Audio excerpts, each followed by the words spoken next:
우리 계신 하나님의 말씀은 시편 2편 1절부터 12절까지 말씀입니다.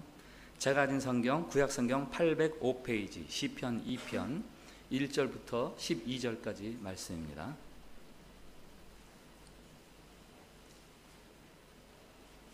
시편 2편 말씀 봉독할 때에 살아계신 우리 하나님의 음성으로 들으시기 바랍니다.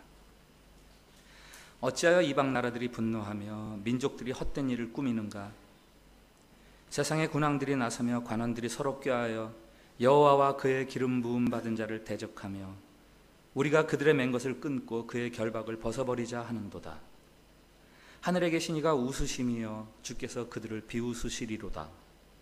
그때 분을 바라며 진노하사 그들을 놀라게 하여 이르시기를 내가 나의 왕을 내 거룩한 산 시온에 세웠다 하시리로다. 내가 여호와의 명령을 전하노라. 여호와께서 내게 이르시되 너는 내 아들이라. 오늘 내가 너를 낳았도다. 내게 구하라. 내가 이방 나라를 내 유업으로 주리니 내 소유가 땅끝까지 이르리로다. 내가 철장으로 그들을 깨뜨리며 질그릇같이 부수리라 하시도다. 그런즉 군왕들아 너희는 지혜를 얻으며 세상의 재판관들아 너희는 교훈을 받을지어다. 여호와를 경외함으로 섬기고 떨며 즐거워할지어다. 그의 아들에게 입맞추라. 그렇지 아니하면 진노하심으로 너희가 길에서 망하리니 그의 진노가 급하심이라. 여호와께 피하는 모든 사람은 다 복이 있도다. 아멘. 샬롬. 샬롬. 예, 우리 옆에 분들하고 한번 밝은 얼굴로 축복의 인사를 나눕니다. 하나님께서 우리를 사랑하십니다.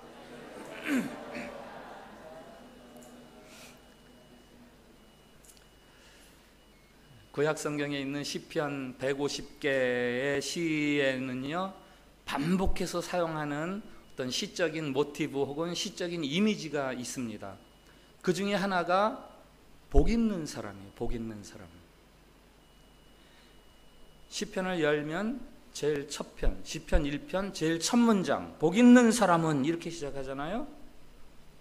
복 있는 사람이라는 말은 그 이후에도 계속해서 시편 이곳저곳에서 반복해서 나옵니다. 그것은 복 있는 삶, 복 있는 삶. 그것이 이 시편을 기록할 당시에 많은 사람들의 주된 관심사였다라는 거죠. 복 있는 사람은 어떤 사람입니까? 누가 복 있는 사람입니까? 시편에 나오는 복 있는 사람을 좀 모아서 소개를 드립니다. 저기 보면은 1편 복 있는 사람은 악인의 꾀를 따르지 않는 사람이다. 1편 2절 복 있는 사람은 여호와의 율법을 즐거워하는 사람이다. 오늘 읽은 그 다음 시편 2편에도 있습니다. 복 있는 사람은 여호와께 피하는 사람이다. 여호와께 피하는 모든 사람은 다 복이 있도다라고 말합니다. 시편 32편에도 있어요. 죄 사함을 받은 자가 복 있는 사람이다. 허물의 사함을 얻고 자신의 죄가 가려진 자는 복이 있도다라고 얘기하거든요. 그 다음 시편 33편에도 있습니다. 복 있는 사람은 여호와를 하나님으로 삼은 자, 그가 복 있는 사람이다. 또 나오죠. 34편 여호와께 피하는 사람이 복이 있다. 너희는 여호와의 선하심을 맛보아 알지어다. 그에게 피하는 자가 복이 있도다. 자, 그 외에도 계속해서 복이 있는 사람에 대해서 나오지만은 이쯤 정도 보면은 시편에서 말하는 복 있는 사람이라는 것은 지금 이 세상에서 말하는 복 있는 사람하고 사뭇 다르다는 것을 알 수 있습니다. 그 오늘날 기독교인이란 어떤 사람들이냐? 성경이 말하는 시편이 말하는 이 복 있는 사람이 정말 복 있는 사람이구나 라면서 그 복된 삶을 추구하고 아울러서 이 세상 앞에서 그 삶이 정말 복 있음을 증언하는 사람들, 그 사람들이 바로 기독교인들이에요. 시편 150개의 노래집이죠. 찬양집이죠. 그 서론과 같은 역할을 하는 게 시편 1편과 2편 두 노래입니다. 시편 1, 2편은 사실은 시편뿐만 아니라 성경 전체를 요약한 그런 노래다 해도 과언이 아니죠. 왜? 두 시가 모두 하나님께 복받은 사람 그리고 하나님께 멸망받는 사람, 이 둘을 대비해서 이야기하거든요. 시편 1편은 여러분들 잘 아시는 대로 여호와의 율법을 종일 묵상하며 그것을 준행하는 사람이 복 있는 사람이다. 그래서 율법과 관련된 복을 노래합니다. 율법과 관련된 복. 모세가 시내산에서 하나님으로부터 율법을 받습니다. 그리고 그 시내산에서 하나님과 언약을 맺습니다. 출애굽기 19장이죠. 내가 너희를 애굽에서 종노릇하면서 끌어낸 하나님이다. 너희가 내 말을 잘 지키고 준행하면 내가 너희를 제사장 나라가 되게 하고 내 소유가 되게 하고 거룩한 백성이 되게 하겠다. 이게 시내산 언약이죠. 시편 1편은 이 모세의 시내산 언약과 관련이 있는 노래예요. 그리고 이어지는 오늘 시편 2편은 다윗의 언약과 관련이 되어 있습니다. 다윗의 언약. 사무엘하 7장에 하나님의 성전을 짓겠다는 다윗과 하나님의 언약을 맺으시죠. 그 다윗 언약, 그것의 주된 내용들은 이런 거예요. 너 목자, 양치던 목자를 내가 왕 삼아서 부강한 나라를 이루었다. 내 자손으로부터 영원한 왕위가 계속될 것이고 내 나라가 견고하게 설 것이다. 이게 다윗의 언약이거든요. 오늘 시편 2편 8절 말씀, 내게 구하라. 내가 이방 나라를 내 유업으로 주리니 내 소유가 땅 끝까지 이르리로다. 이것은 분명히 다윗의 언약과 관련 있는 노래예요. 시편 1편의 시내산 언약, 시편 2편의 다윗 언약, 그 시편 150편을 모아서 편집을 하면서 편집자의 의도가 있는 거죠. 이 시편, 이 노래는 복 있는 사람에 대한 노래들인데 어떤 사람이 복 있는 사람이냐? 하나님의 언약 가운데 살아가는 사람들. 구약에서 이야기하는 시내산 언약, 다윗 언약, 그것을 지키고 그 하나님의 언약 가운데 살아가는 사람들이 정말 복 있는 사람이다. 이 이야기를 시편 150편을 편집하면서 이야기하는 거죠. 오늘 읽은 시편 2편의 마지막 문장이 있습니다. 여호와께 피하는 모든 사람은 다 복이 있도다. 여호와께 피하는, 여기 피하다라는 동사는요, 도피하다, 숨다 이런 것도 있지만 의뢰하다, 신뢰하다, 혹은 소망을 두다 이런 뜻도 되거든요. 여호와께 소망을 두고 여호와께 신뢰하며 살아가는 사람들, 그 사람들은 다 복이 있는 사람들이다. 한번 저를 따라해 주세요. 여호와께 피하는 모든 사람은 다 복이 있도다. 한 번 더. 여호와께 피하는 모든 사람은 다 복이 있도다.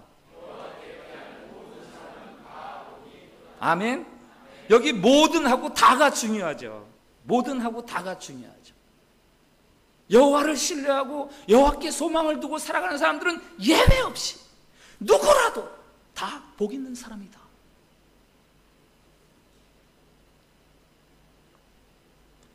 이 말은 어떤 사람에게 하는 말입니까? 여호와께 피하는 모든 사람들은 다 복이 있는 사람이다. 누구에게 하는 말이에요? 밥이 보약이야. 이거 누구에게나 다 적용되는 말이죠. 그러나 누구에게 해주는 말입니까? 밥이 보약이야. 밥을 제대로 안 먹고 몸이 영양 상태가 좀 부족한 사람들에게 밥이 보약이야. 이렇게 이야기하잖아요. 여호와께 피하는 모든 사람들이 다 복 있는 사람이야. 이거 누구에게 하는 이야기예요? 엉뚱한 데 가서 복을 찾는 사람들이 있어요. 엉뚱한 게 복 있는 사람이라고 생각하고 살아가는 사람들이 있다고요. 그 사람들에게 해주는 이야기예요. 여호와께 피하는 모든 사람이 다 복이 있어. 시편 2편, 오늘 읽은 시편 2편에는요 화자, 이 말하는 사람이 많이 등장해요. 그 화자에 따라서 이거를 네 단락으로 나눌 수가 있어요. 한번 볼까요? 1절부터 3절은 누가 말하느냐? 세상의 군왕들, 관원들이 하는 말이 1절부터 3절에 나와요. 4절부터 6절은 그들을 향해 하나님이 하시는 말씀이 나옵니다. 그 7절부터 9절까지는 그 하나님이 세우신 왕, 메시아죠. 그가 하는 말이 나오고 마지막 10절부터 12절은 그 앞에 이야기들을 다 통틀어서 시인이 독자에게 결론적으로 해주는 말이 10절부터 12절까지 나와요. 그럼 먼저 1절부터 3절, 세상의 왕들이 무슨 말을 하는가 한번 같이 읽어봅시다. 1절부터 3절 같이 한번 읽을게요. 시작. 어찌하여 이방 나라들이 분노하며 민족들이 헛된 일을 꾸미는가?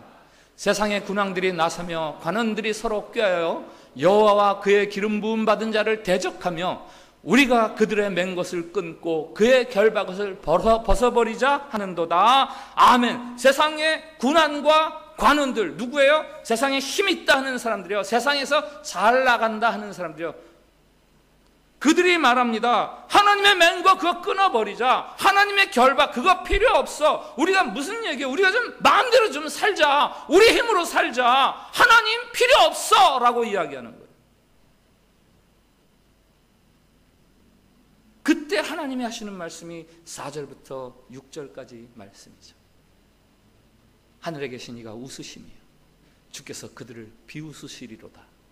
그렇게 말하는 세상의 관원과 왕들을 하나님이 조롱하시고 비웃으시면서 그때 분을 바라며 진노하사 그들을 놀라게 하여 이르시기를 내가 나의 왕을 내 거룩한 산 시온에 세웠다 하시리로다. 내가 나의 왕을 세웠다. 7절부터 9절은 하나님이 세우신 그 왕이 하는 말이에요. 무슨 말입니까? 나는 하나님의 아들이다. 하나님이 나에게 열방을 다스리게 하신다. 내가 쇠방망이로 너희들을 다 부수리로다. 무슨 이야기입니까? 세상의 관원들아, 왕들아, 왜 하나님을 그렇게 거역하느냐? 너희들 진멸한다. 하나님에게 돌아오라 이거죠. 그 이 이야기를 쭉 세 화자의 이야기를 소개하고 마지막 10절부터 12절은 이 시인이 결론적으로 독자에게 해주는 이야기. 다 같이 한번 읽어봅시다. 시작. 그런즉 군왕들아 너희는 지혜를 얻으며 세상의 재판관들아 너희는 교훈을 받을지어다. 여호와를 경외함으로 섬기고 떨며 즐거워할지어다. 그의 아들에게 입맞추라. 그렇지 아니하면 진노하심으로 너희가 길에서 망하리니 그의 진노가 급하심이라. 여호와께 피하는 모든 사람은 다 복이 있도다. 아멘. 군왕들아, 재판관들아, 지혜 있다는 자들아, 힘 있다고 하는 자들아, 다 여호와께로 돌아오라. 내 맘대로 살겠다고 하는 자들아, 다 여호와께로 돌아오라. 하나님을 섬기고 하나님을 경외하고 하나님을 즐거워하는 삶을 살아라. 그렇지 않으면 진노가 너희들이 임한다. 이 세상에 진짜 복 있는 사람들은 하나님을 신뢰하고 하나님을 의지하며 살아가는 사람들이 진짜 복 있는 사람들이다. 이렇게 결론을 맺는 거죠. 그래서 이 시편 2편은 전체를 요약하면 하나님께 피하는 삶이 복 있는 삶이다라는 거예요. 조금 전 질문으로 다시 돌아가서 이 이야기를, 이 노래를 누구에게 들려주는 거라고요? 누구에게 들려주는 거라고요? 다른 엉뚱한 데서 복을 찾으려는 사람들, 자기 힘으로 살아가려는 사람들. 하나님, 보이지도 않잖아. 너무 귀찮아. 뭐 하라, 뭐 하지 마라. 너무 번거로워. 그냥 차라리 내 주먹을 믿고 살지. 내 힘으로 살아가면 되는 거야. 이런 사람들, 하나님을 배제하는 사람들. 그렇게 하지 마라.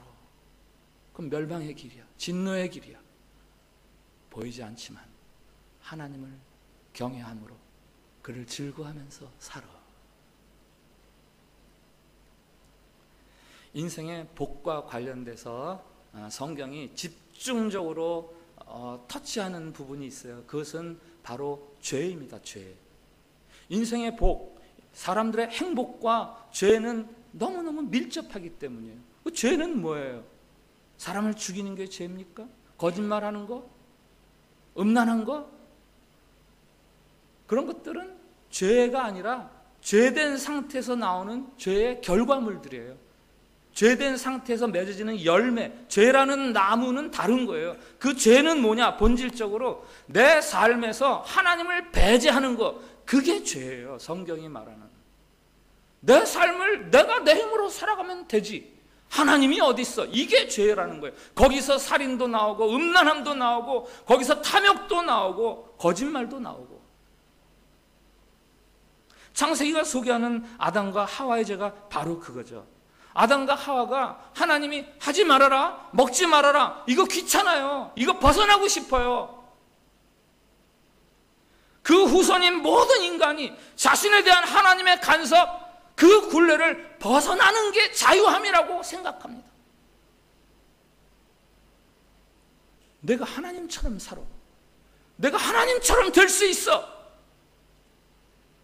이 말은 지금도 사탄이 모든 사람들을 죄로 이끌어가라는 유혹의 소리예요. 하나님을 거부해라. 내 인생은 너 스스로 살아가면 되는 거야. 이게 사탄의 유혹이죠. 하나님을 뺀 인생, 죄에 빠져있는 인생, 거기서 두 가지 삶의 모습이 나타나요. 첫 번째는요, 확신과 열심이에요. 확신과 열심. 하나님 없이 확신과 열심에 찬 생활을 합니다. 그런데 사실은 그게 헛된 확신이요, 헛된 열심이죠. 고대 그리스의 그 시지프스 신화가 그것을 이야기해 주잖아요. 확실히 성취할 수 있다는 희망, 그게 있기 때문에 바위를 계속해서 끌어올리는 거예요. 밀어올리는 거예요. 성취할 수 있어. 성취할 수 있어. 열정이 없으면 반복해서 그거 못하죠.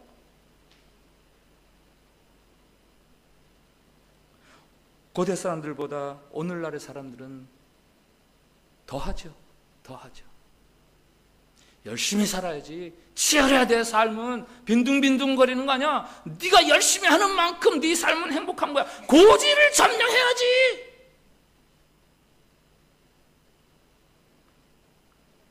그러나 그렇게 살아가는 사람들의 운명은 시지프스 신화가 이야기해 주잖아요.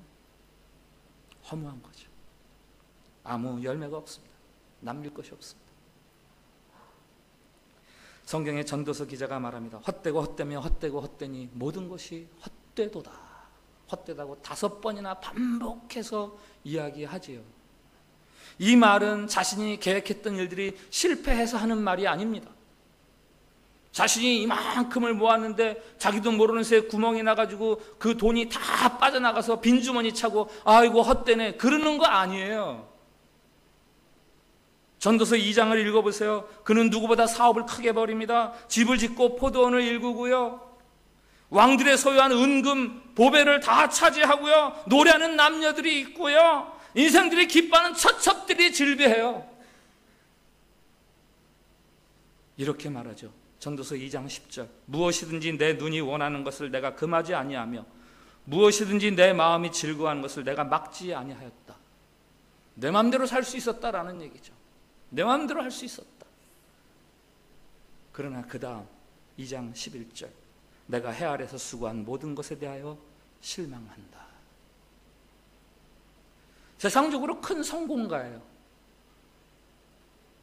그러나 그 성공에서 누리는 것은 실망이에요. 하나님 없이 이루는 성공이 바로 그거죠. 실패 때문에 헛되다는 게 아니에요. 성공했는데 헛되다는 거예요. 왜? 거기 하나님이 안 계셨기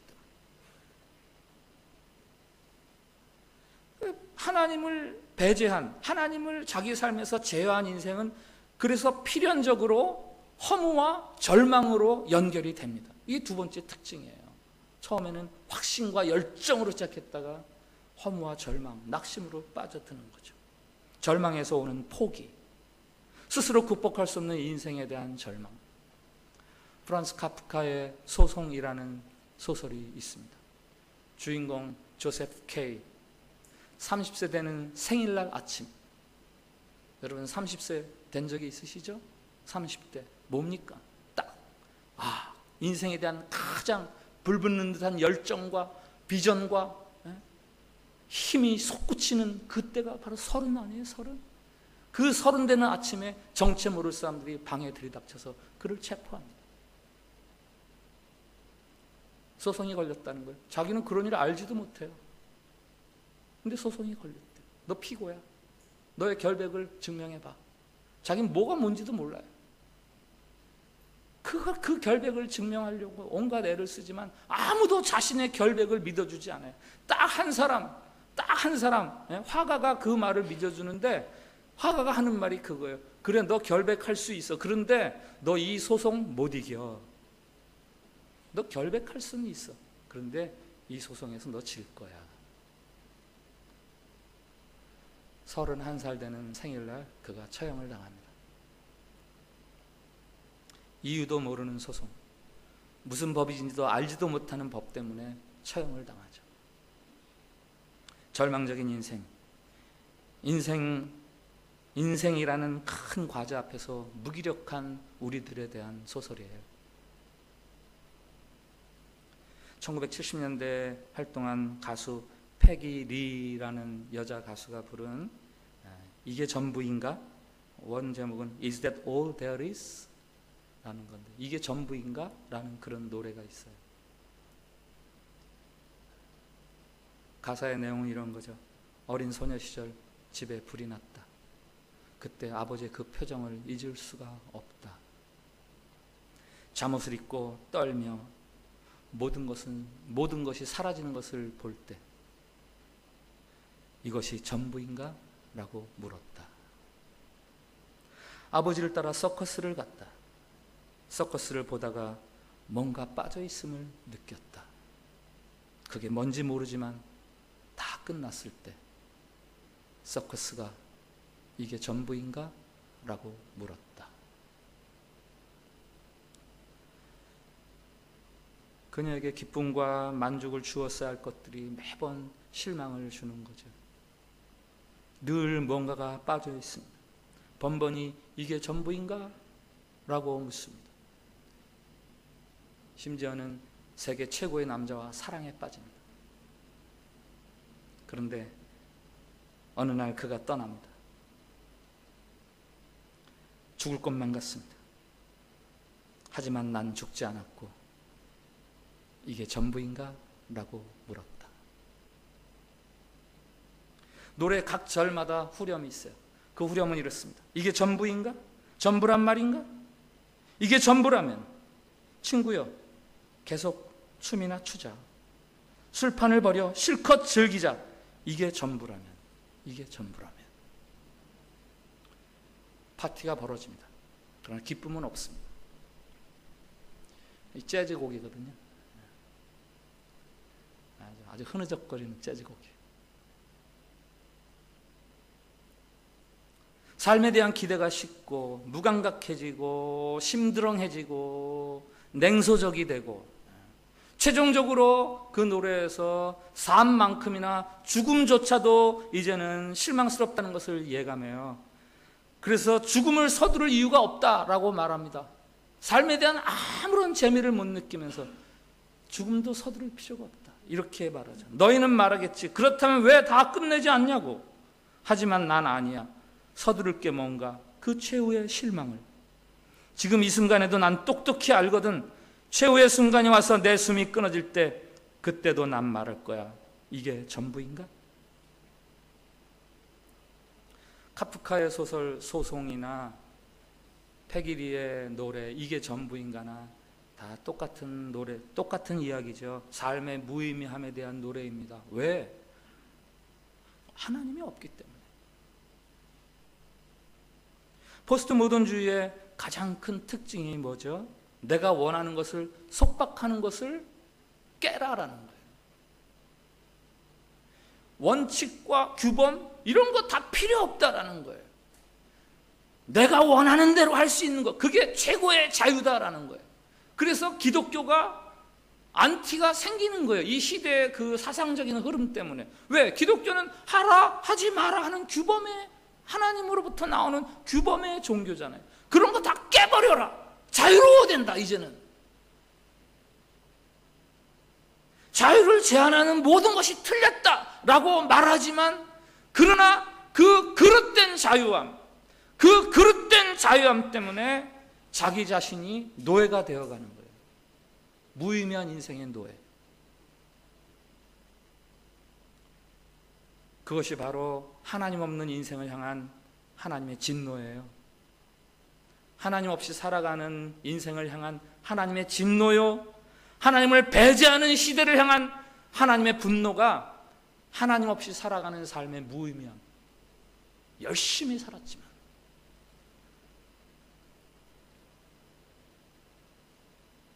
성경은 아주 분명하게 말합니다.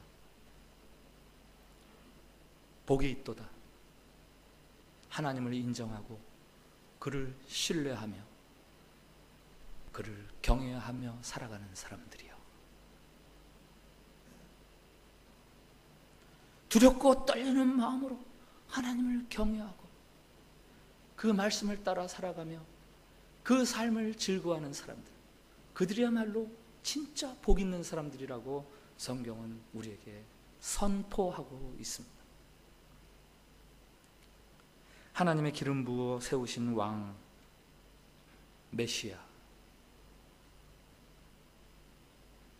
세상의 군왕들은 비웃고 끊어내고 싶어하는 왕이죠. 그러나 하나님께서 그러한 세상을 위해서 세우신 왕이죠. 그는 누구입니까? 유대나라 최전성기를 구가한 이방 나라를 비웃는 다윗 왕입니까? 아니죠. 신약으로 와서 예수 그리스도가 바로 그 하나님의 기름 부어 세우신 왕이죠. 예수님의 생애의 하이라이트는 십자가의 죽음 아닙니까? 십자가의 죽음. 땅의 왕들과 관원들이 비웃으며 조롱하며 우리를 향한 하나님의 결박을 끊어버리자, 하나님의 아들이라고 그를 죽여버리자 해서 그를 나무에 달아 죽였습니다. 그러나 예수님이 부활하시죠. 자신을 깨뜨렸던 자들을 깨뜨리시고 통쾌한 역전승. 요즘 월드컵 내일이죠? 스웨덴하고 1차전 하는데 이겼으면 좋겠어요. 더 짜릿하려면 어떻게 돼요? 역전승하면 좋겠어요. 한 골 먹고 두 골 넣고 역전승.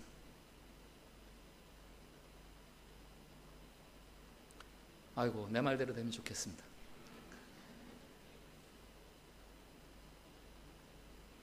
그 부활하신 예수님이 말씀하세요. 그 메시아가 말씀하세요. 나는 하나님의 아들이다. 나는 하나님이 세우신 왕이다. 내가 세상을 이겼노라.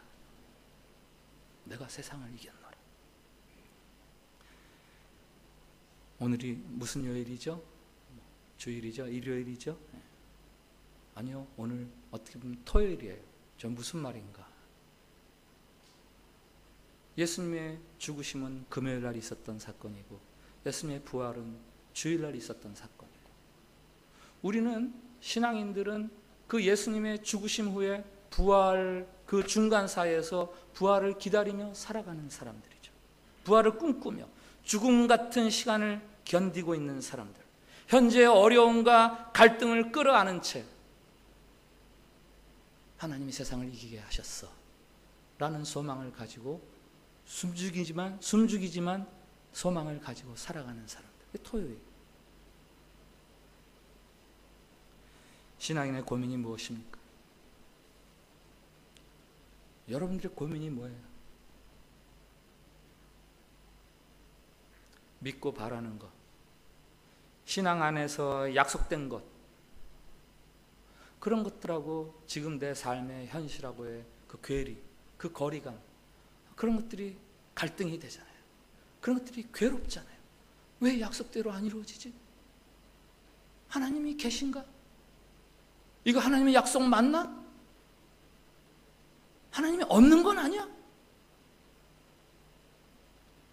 이 현실의 문제들 속에서 신앙적인 흔들림이 오는 거예요. 신앙적인 갈등이 오는 거죠. 바로 그런 신앙생활을 하는 우리들을 위해서 오늘 이 시편 2편을 주시는 거예요. 그런 하나님을 향해서, 그런 세상살이를 향해서 하나님을 어떻게 하세요? 하나님 뜻밖에도, 그리고 든든하게도 오히려 그들을 비웃으시면서 하나님은 하나님대로 하나님의 구원 계획을 이루어가고 계세요.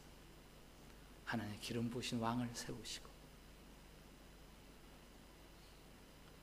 그로 말미암아 이제 모든 역경들, 군왕들, 판관들을 다 깨뜨리시는 거죠. 쇠막대기로 질그릇을 깨뜨리시듯 이러한 하나님을 증언하는 자가 바로 우리 예수님이세요. 예수님. 그의 부활을 통해서 그런 하나님을 증언하는 거예요. 이 메시아 이야기를 통해서 오늘도 군왕들이 설치는 이 세상살이 속에 살아가는 여러분, 하나님을 의지하며 살아가기로 결단하시기 바랍니다. 하나님을 의지할 때 어떤 일이 일어나는가? 내 일상에 성례화가 일어나요. 성례화. 이게 팀 켈러 목사님이 답이 되는 기독교라는 책에서 쓴 용어인데, 이렇게 이야기합니다. 타인의 존재가 담긴 대상을 성례화할 때 즐거움이 극대화된다. 이게 무슨 얘기냐 하면은, 예를 들어서 어머니가 거실에서 늘 앉아 계시던 의자, 어머니가 돌아가셨지만 지금 그 의자를 보면은 다른 의자에서 느낄 수 없는 기쁨과 감흥이 생긴다는 거예요. 그게 이제 성례화, 이렇게 이제 팀 켈러 목사님이 이야기하는 거죠. 돌아가신 아버지가 늘 돌보시던 화초, 그거 보면은 다른 나무들에서 느낄 수 없는 감동과 기쁨과 즐거움이 온다. 그게 성례화죠. 성례화. 일반적인 사물이나 사건들, 그 속에서 나와 관련됐던 어떤 존재가 거기에 개입되면서 그게 그 사물이나 사람이, 사건이 특별한 의미로 내게 다가오는 것, 그게 성례화예요. 이해되시죠?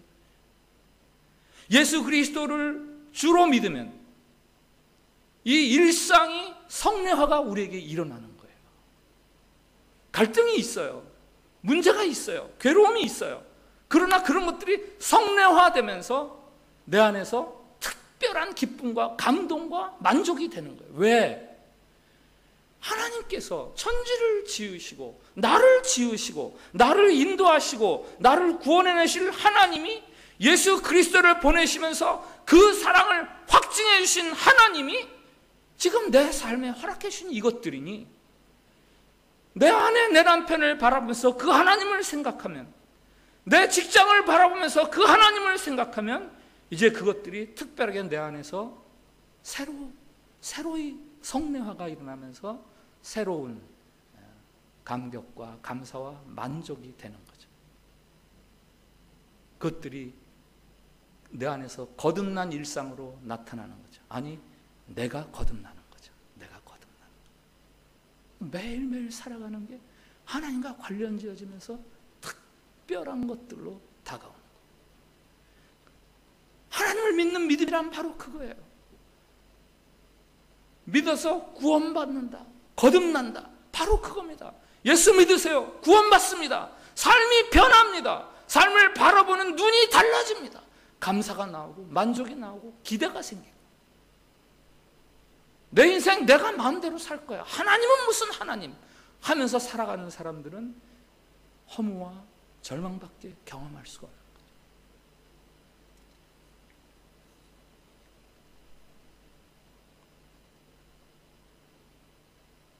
고아처럼 혼자 살려고 애쓰지 마세요. 태어난 지 열흘쯤 된 아이가 저희 집에 지금 저하고 같이 살아요. 그런 생각을 했습니다. 저 아이에게 부모가 없었다면, 지금 저 아이에게 부모가 없었다면, 그보다 2살 정도 위의 아이도 같이 살고 있습니다. 저 아이에게 부모가 없었다면 살려고 발버둥을 쳤겠죠. 조금 더 확대할까요? 거기서부터 한 20년 더 나이 먹은, 혹은 50년 더 사는 사람들, 그들에게 부모가 없었다면, 그들에게 하나님이 없었다면 난리를 치겠죠. 살아남으려고. 그러나 헛되며 모든 것이 헛된 거예요. 하나님께 피하는 모든 사람들, 오직 그들만이 복 있는 삶을 살아갈 수 있는 사람들입니다. 일어나서 찬양합시다. 힘들고 지쳐 낭망하고 넘어져 일어날 힘 전혀 없을 때 조용히 따라와 손잡아 주시며 나에게 말씀하시오.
용서해 주옵소서. 주님, 하나님을 경외함으로 섬기고 하나님을 즐거워하는 삶을 살겠습니다.